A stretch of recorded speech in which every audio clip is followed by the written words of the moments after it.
are you talking about? Here we go. What's up? What's up? What's up, dogs? I'm working on new catchphrases to open up the podcast.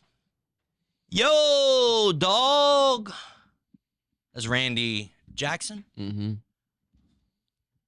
Yo. I don't got any more. Yo, dog is mine right now.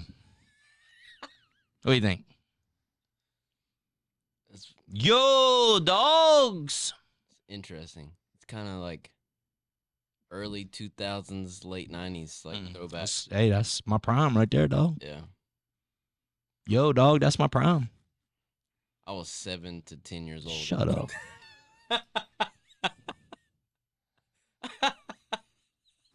There's a chance I never lived to a year that begins with 90s.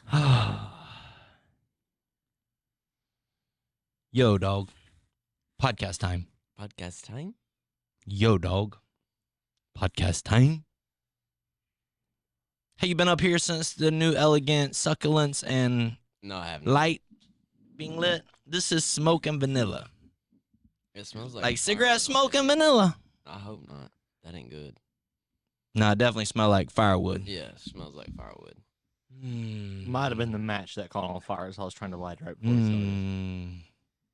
You ever been so confident in something that you don't even double check it and you're just like, I'm confident this is how it's going to work?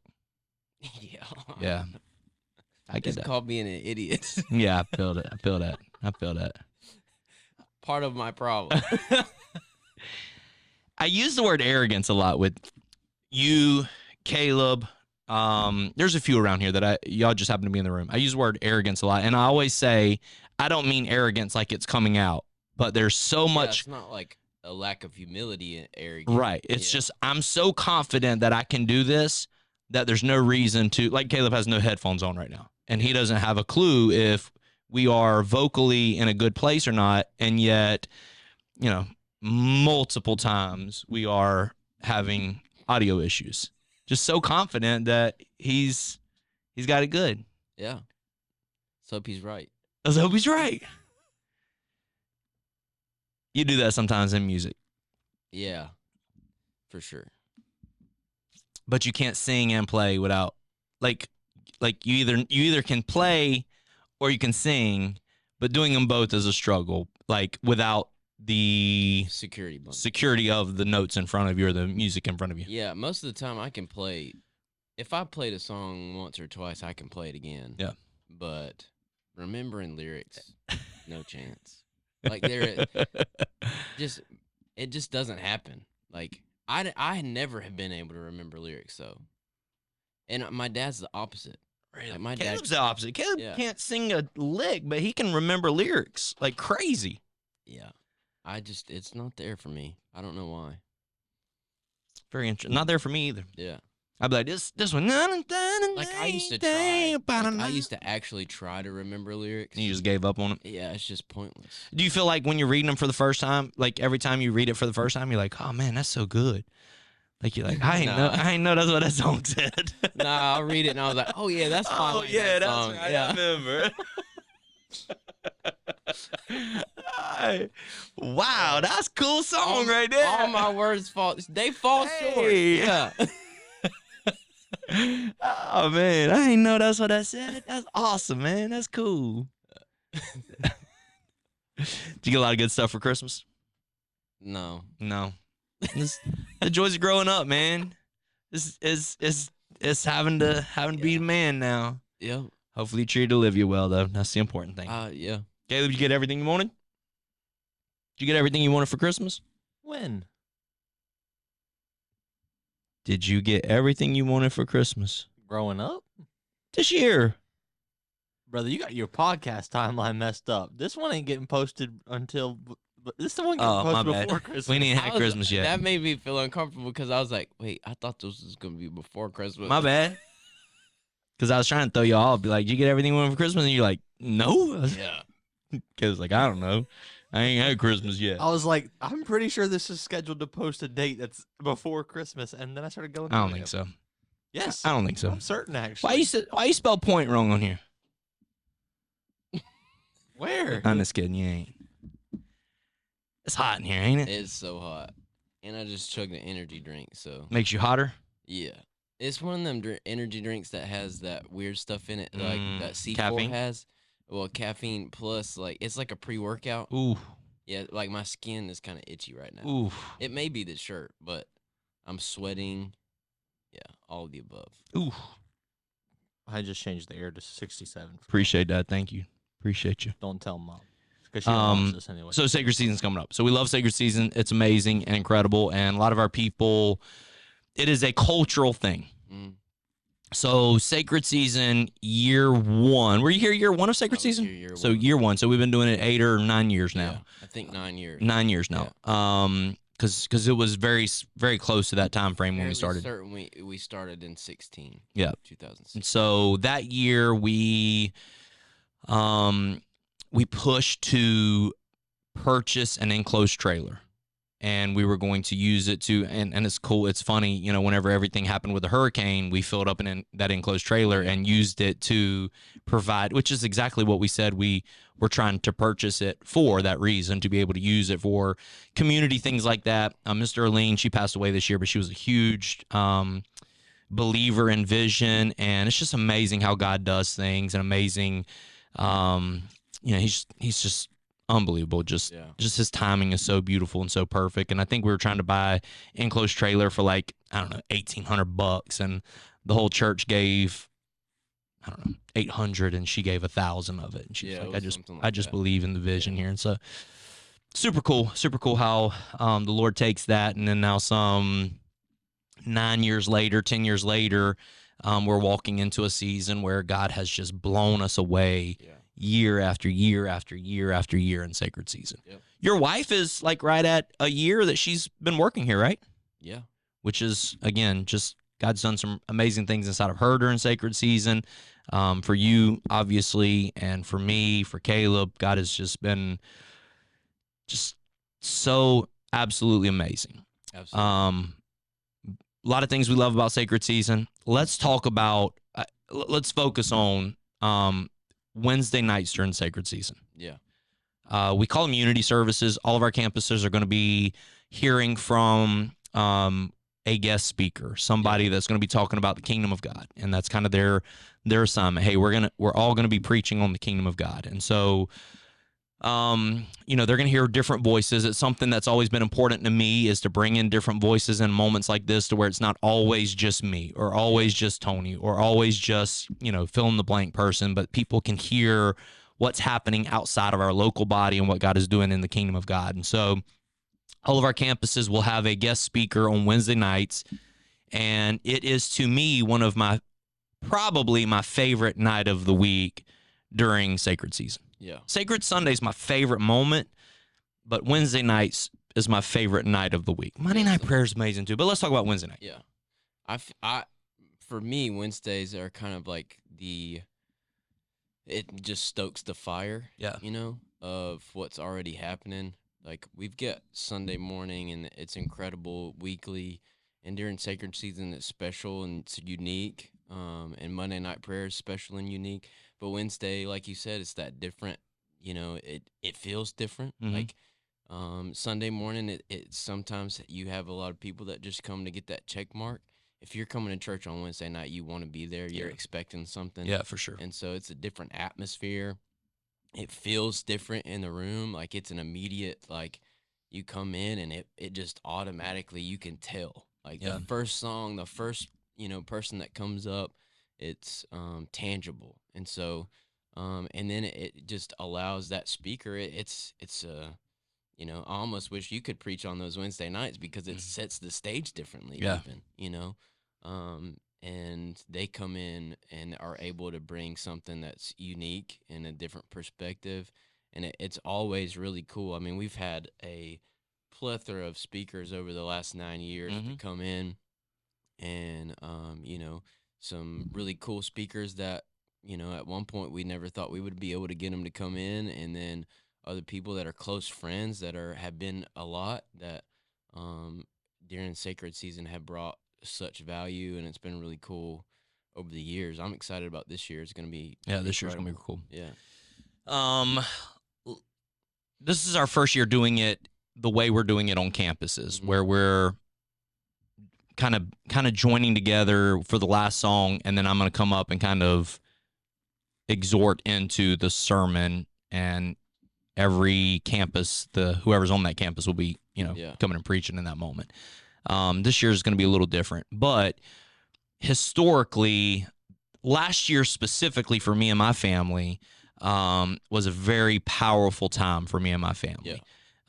Some very specific words that were spoken over us, spoken over Maddie specifically. Some very, very specific things that happened last year that just blew us away. And things that now you look back a year later and you're like, okay, God, I see. Absolutely. Things that you didn't fully understand in the moment, or you may have thought in the moment, you know what, this is things I've heard my whole life. This is years in the future. Yeah. And God just sped things up this year and just kind of really rocked our world this year. Yeah. So it's been an interesting year for sure. Last year, Kevin Wallace did what Kevin Wallace gonna do. He did what Kevin Wallace did what Kevin Wallace gonna do. He preached the house down. Did it. It was amazing, incredible. He spit. Prophesied, broke yardsticks. It was amazing. And I'm talking about, like, it felt like every third sentence, the Spirit of God just bubbling out of him, and prophetic words over our house, over our church, over our future. And it's just blown me away. Yeah. So Kevin Wallace did what Kevin Wallace is going to do. Absolutely. Scott Shepherd was amazing last year. Very, almost a lot like me. It's kind of how I would phrase Scott Shepherd. Very much a pastor. He's a shepherd. He loved the people. You could tell he loved the people. Yeah. He cares. He cared about what he was saying and making sure that this was a moment for everybody. He wanted everybody to, experience this moment. And then the one that kind of, I guess we didn't really know what to expect was Kevin McClamory. And Kevin, and his time here, had Maddie and I absolutely fall in love with him. Yeah. He is top tier on my list. Love the dude to death. Yeah, absolutely. But very specific things Kevin said over Maddie, over my life, things that you're not, there's not just, oh, the Lord's coming to bless you. Kind of like whenever Sammy Rodriguez was talking about Mucho Chavez, many keys coming your way this year.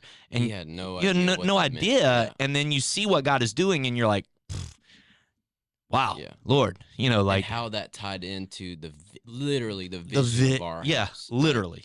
Yeah. So Kevin, a lot just like that with everywhere your foot steps, everywhere your foot treads, and, some of the things that he said to Carter Ann about what was bubbling up out of her belly, having no clue that she was pregnant and, gave birth to this beautiful little girl, things of that nature that he spoke into our church and into people's lives. And, it is one of those moments where, in multiple ways, there's moments every year. Josh Carter, a few years ago, he preached, and man, it just blew me away. He talked about the lid coming off and staying off. He was talking about them carrying the coffin, the lid come off and stay off. And some prophetic words over my life, prophetic words over Joseph's life that he's still walking with today. Yeah. And literally this morning we have a meeting, and Joseph walks in and says, the last point on his agenda every single week whenever he walks into a meeting with me is, how can I help carry your mantle? Yeah. It's literally from 2 sacred seasons ago, from Josh Carter, prophetically declaring over his life. So some really cool moments that have happened over the past few years in sacred seasons, specifically, maybe even longer than that. Trey Brown making us scream and lose our voice. There's some really cool moments that have happened. What's one that just kind of you mark and you go, that moment right there was special? You be thinking too, Caleb, because I'd love to hear your thoughts. Yeah, one it's very like personal, but me and Liv had only been married for a year, and I've been challenged to give a certain amount that was way out of my comfort zone, and just by the Lord's hand and my wife's obedience to save and to just kind of prepare. Like the money that the Lord spoke to me, a very specific number, it was already there, and I didn't know that. Like, my wife had been saving up money that I wasn't aware of and putting it away, and the amount that the Lord spoke to me, it was a specific number, and what we had and what she had, been saving, was it just fit perfectly with that number, and that wrecked me. Like, it still makes me emotional because it made me mad. Like, it challenged me because I was mad at myself, for not trusting that the Lord would provide. He says he would give seed to the sower, and I didn't trust him enough to do that for me. Yeah. And I'm been on staff at that point for like 8 years and seen God do incredible things financially, not just for me, but for my family, like my whole life, and it just made me like realize that, man, you like really need to like fix some things. Like, you got some stuff that you've got to go back to, not square one, but close to it, and reanalyze and figure out with mine and his relationship and the trust that, that was just one of those moments. Like, it changed my life, like genuinely, like changed my life. I remember the first time Maddie looked at me and said, and I'm a huge like faith person, like giving. Yeah, absolutely. Let's give it. I mean, I tell the story of Tony whenever the first time we were broke, we didn't know how we were going to pay the bills, and he looked at me and he was like, "What do we do?" And I said, "I'm going to go in my prayer closet." And I came back out and I said, "Okay, this Sunday we're going to give away the offering." And Tony kind of started giggling. He's like, "Maybe you don't understand what I said. Yeah, we're broke. We can't pay the bills." And I was like, "We're going to give it all away. If we say we trust what the Word of God says, then we're going to put it in action inside of our ministry as well." But I remember the first time Maddie looked at me and said, and she came to me with tears, and she's like, "The Lord spoke to me, and we've got to give this amount." And I was like, "Yeah, for sure." Yeah. And then watching what God did after that moment, just be faithful to, he's always going to provide seed to the sower. He's always going to bless what's given. Yeah. He's always, but then there's special moments where you take a really, giant step of faith, and he just steps in and shows up. And so I remember that moment very well for Maddie. What you, Caleb? Sacred Season moment just stands out to you? Very first Sacred Season I ever participated in as a youth grouper. Only had $20 in my wallet, gave it, and found a 20 in an Outback parking lot on Sacred Sunday after I gave it. How cool was that? That's super cool. Yeah, that's probably like the big... That moment, you're just like, okay, God, that was weird. Yeah. That was definitely had to be. Because how many times have you found a $20 bill in a parking lot since then? 0. Exactly. Yeah. Just really cool, like, reminder of, I told you. I think it's going to bless me a lot going forward, knowing that, because the last 3 Sacred Seasons have completely, maybe changed my life, but changed financially where I've been. Where the last 3 Sacred Seasons, I've said, "God, what do you want me to do?" And I've emptied my bank account. Yeah. Sacred Sunday to the penny. The last 3 Sacred Seasons, because of what I've trusted him with. And listen, it's funny. We talked about this in, was it a podcast or maybe just maybe a staff meeting, where it's when you have $100, it's easy to say, "Okay, God, this 100 yours." Yeah. But as God continues to bless, having that same heart and being able to point back to this moment and say, when you got $100,000 in the bank because you're gonna invent something crazy that people are gonna buy, you got $100,000 in the bank, and he still speaks that to you. Having the same willingness to say yes in moments like that is such a beautiful reminder that God, to him, 100 and 100,000, same thing. Yeah.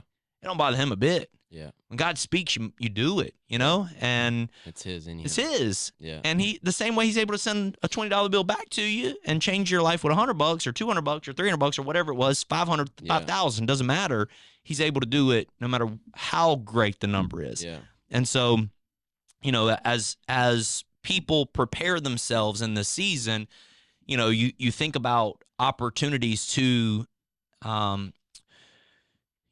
whatever people, opportunities to give. And there's always opportunities. There's plenty of opportunities to give inside of the life that we live and the world that we live. But there's opportunities to give where God has marked them supernaturally.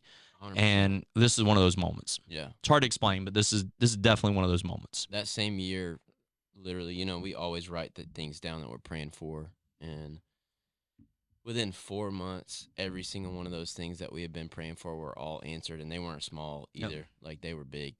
They were like things that were crazy, in our minds beforehand, and just seeing God. I mean, people that we were praying for to be delivered and set free, and just laying down things that were holding them back, and it's so cool, and He's faithful to do that every year. Every year we've asked Him crazy stuff, and it's like, man, it's just looking back and like thinking about it. It's like, wow. Yeah. It's cool. Yeah, man, God's amazing. Yeah. So cool. So, so faithful and doesn't change. Mm-hmm. And He's always doing new things, but it doesn't change. He doesn't change. His character remains the same. Yeah. Yeah, man. So powerful. Interesting.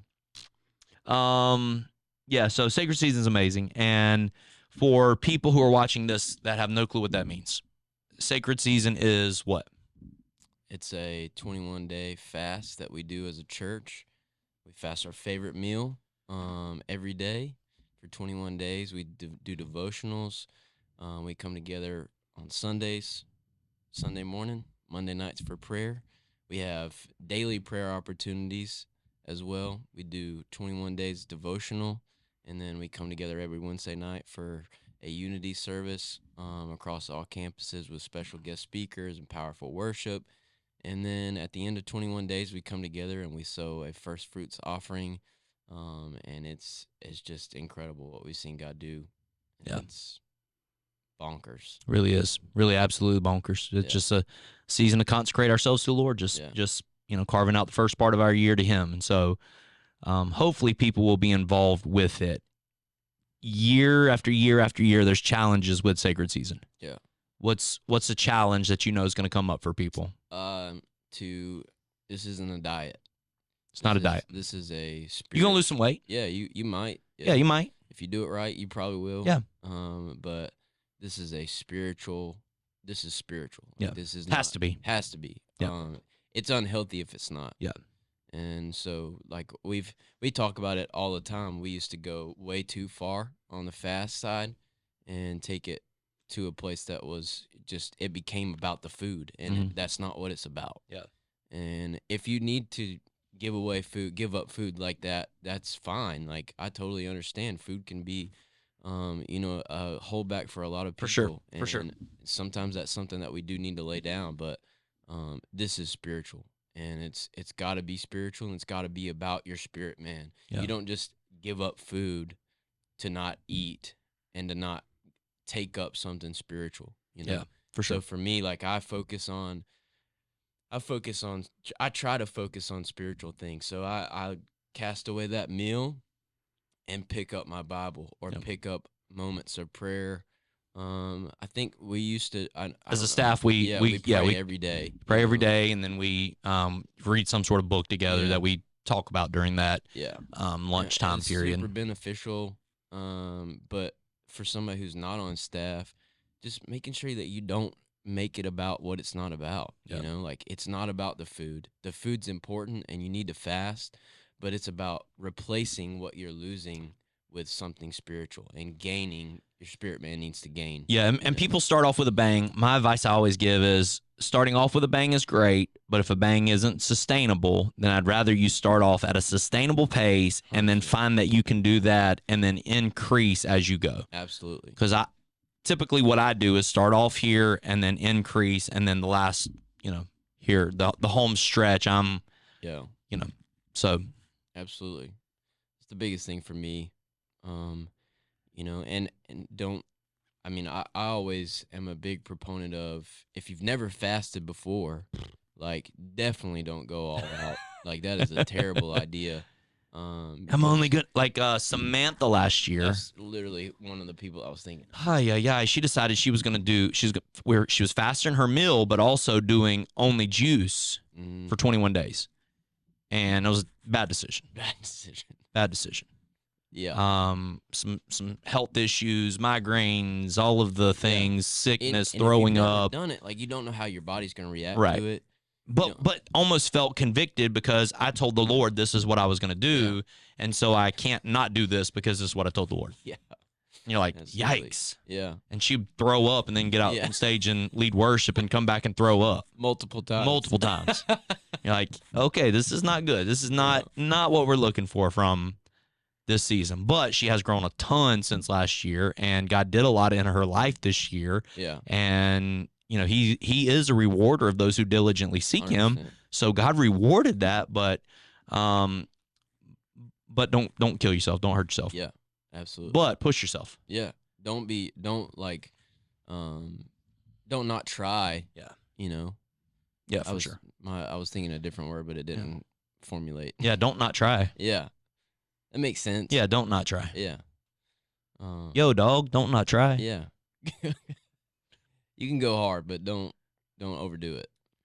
People do the Mike Fitzpatrick does it. What's it called? Like 45 and 75 hard. 75 hard. Yeah. And it's like, bro. And I've seen not only him, like I've seen Natalie Pinky do it and Katie Cleveland do it. And there's I don't know that they're all doing the same program, but something of that nature where it is a 75-day workout. 75-day. Yeah. But it's not just workout. No, it's like cold showers and, working out twice a day Diet and only eating this and you're reading a book and you're, and it's like, man, this is ironically what we do for 21 days at Sacred Season. Very similar concept where, they're doing it for physical health. We're doing it for spiritual health. Yeah. Focus. Yeah. Focus. Reestablishing, your perspective in life and pointing it back to Jesus to start the year. Let's get it all focused on Jesus. He'll make everything else after this point fall in line the way he desires for it to be, is the prayer. I think one thing that's always beneficial is like there's a lot of people that don't go so hard on the food part, but they will go really hard on like the extracurricular stuff. That's what I call like Facebook, Instagram, all the social media stuff and everything that, kind of consumes our life, Netflix and, TV time and stuff that just really takes away our time. They're time stealers, and that's the stuff that I encourage people the most to. If you're gonna go hard after something, go hard after time stealers that take you from spiritual things. Which again, we'll talk about this. And if you're reading the book Fasting with us, that is not fasting. That is an understanding of I need to be away from that or I need to push that aside. The concept of fasting is attached to food. So just, we have a lot of people that say, oh, I'm fasting social media. You're taking a break from social media. You need that. Everybody needs that. There are people I understand that can't for different reasons, their jobs or whatever, but it is, it is needed to take breaks from social media. Absolutely. Yeah. And I think it's TV, man. Caleb will tell you there's, I just sit there with my Bible or my iPad or whatever, working on my sermon, and I'll turn my chair to the back of the TV.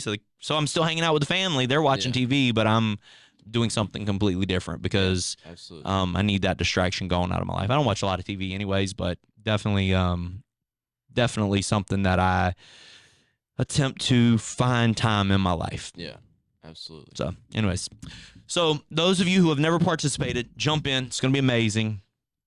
Obviously, you've heard a lot about it already. You're going to continue hearing a lot about it. It's absolutely amazing.